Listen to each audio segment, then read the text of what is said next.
Okay, so I hope everyone out there's having a really, really good day today. We got some very interesting Japanese magazine, provisional titles for the final two episodes of Dragon Ball Super. These will contain minor spoilers. If you want to go into it completely dark, this is not the video for you, but it's not a spoiler that is necessarily going to spoil a major plot point or anything, but I am going to be discussing what the titles could possibly mean. These are, of course, provisional unfinished titles for the last two episodes. So let's go ahead and get into it right now. Last warning, we're about to get into it.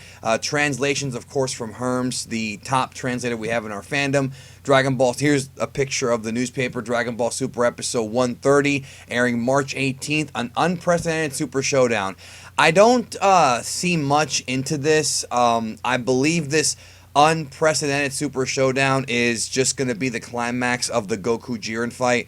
Obviously, if you saw the next episode preview for 129 and the spoilers, if you saw them, you know that Goku's going to be fighting Jiren and that Goku will finally master Ultra Instinct, which gives him like a silver hair color, and that's going to be the big final battle here in Dragon Ball Super. I think 130 will continue that fight. I don't think that fight's only going to be in episode 129. I think it'll be a two-part fight, two-episode fight, and 130 will be the big climax of that fight. Now, this is the one that I find very interesting. Dragon Ball Super episode 131, provisional title. This is the last episode of Dragon Ball Super. I'm going to once again reiterate, the show is not going on a hiatus. As far as we know, this is the end of the series.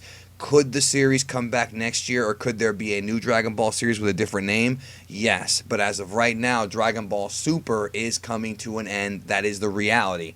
All right, March 25th, Goku, Until the Day We Meet Again, and Herms writes, which sounds vaguely familiar. Well, the reason why that sounds familiar is because this is a tribute, this is an homage to the last episode, the name of the last episode of Dragon Ball GT. Now, what's going to end up happening, and I can already smell it, is that people are going to start making connections that shouldn't be there. They're going to start saying that, oh, does this canonize GT? No, it's just a tribute to the last episode, and that's it.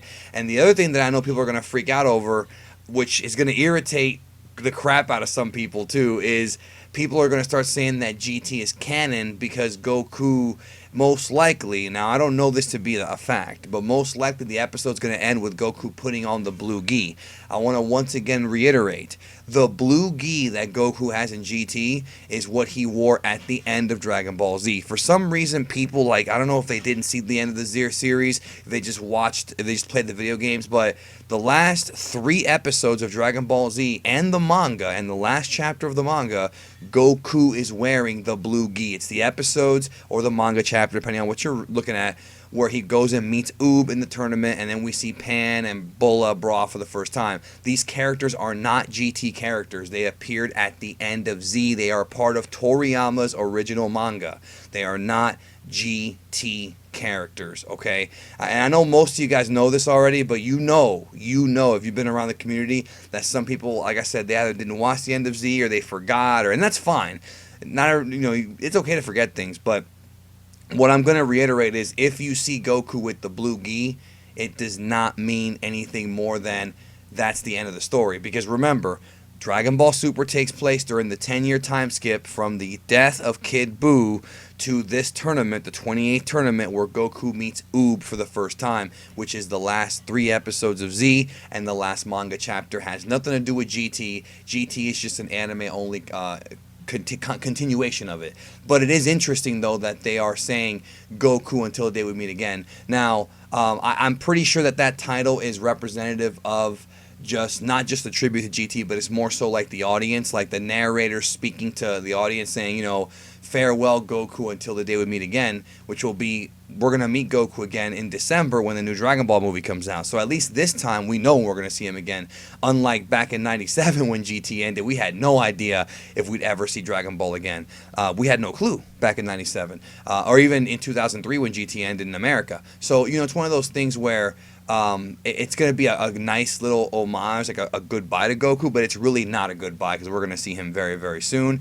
I think this pretty much shuts the door on people thinking it's going to end in a cliffhanger. I've seen a lot of people say that. I did a whole video where I broke down why I don't think Super's ending in a cliffhanger. I don't know this to be the case. Obviously, I don't have the script for the last episode, but I'm pretty certain, based on the production schedule and based on how Toei works and how the series works, that no, there will not be a cliffhanger. Now, will there be unresolved plot points?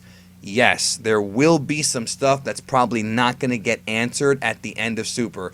We might never see how strong the Grand Priest is. We don't know. I mean, we might not see it. Things like that are not going to get resolved. Those are not cliffhangers. A cliffhanger would be like Universe 7 gets destroyed. And it's like, oh my God, what do we do? We'll find out in December during the movie. That's not happening. That is not happening. It will have a happy ending. Super will have a happy ending. It's just a matter of, some things will be unresolved, which again, they could be resolved later on in comics and video games, or maybe even series if it comes back next year. But as of right now, no announcement on that, and until there is one, we cannot assume anything. Okay, we can't assume anything. There is no hiatus. The series will be going into movie territory in December, and then sometime next year it may or may not return. And that's that's what's going on in the real world. In Fantasyland, you can think whatever you want, but that's what's going on in the real world. I don't mean to be blunt about it, but there's too many people I've seen who are like, I don't know if they're in denial or they're confused. No, the series is ending, but it's not the end of Dragon Ball. It's the end of Super, but it's not the end of Dragon Ball. And very good chance the series could come back next year under a different name, and then we'll continue the story. But until that gets announced, can't say it. So as a result of all that stuff I just told you, I don't think it's going to end in a cliffhanger. What do you think in the comments about these two titles? We'll have more information as it comes out. It seems to me just that, like I said, 130 will be Goku and Jiren's climax, and then the Wish and all that stuff. That'll probably happen in 131, I think, too, like the Wish and goodbye to Zeno, goodbye to Beerus, all that stuff. I mean, this could also be from Beerus' perspective. Maybe he's saying goodbye to Goku. He might be going back to sleep. Remember, Super began with Beerus waking up. I mean, he was already awake, but he had just woken up a little while before. And it's going to end with him going to sleep, I think. I think that makes sense, but we'll find out. Thank you, guys. Hope you have a great one, and I'll see y'all very, very soon.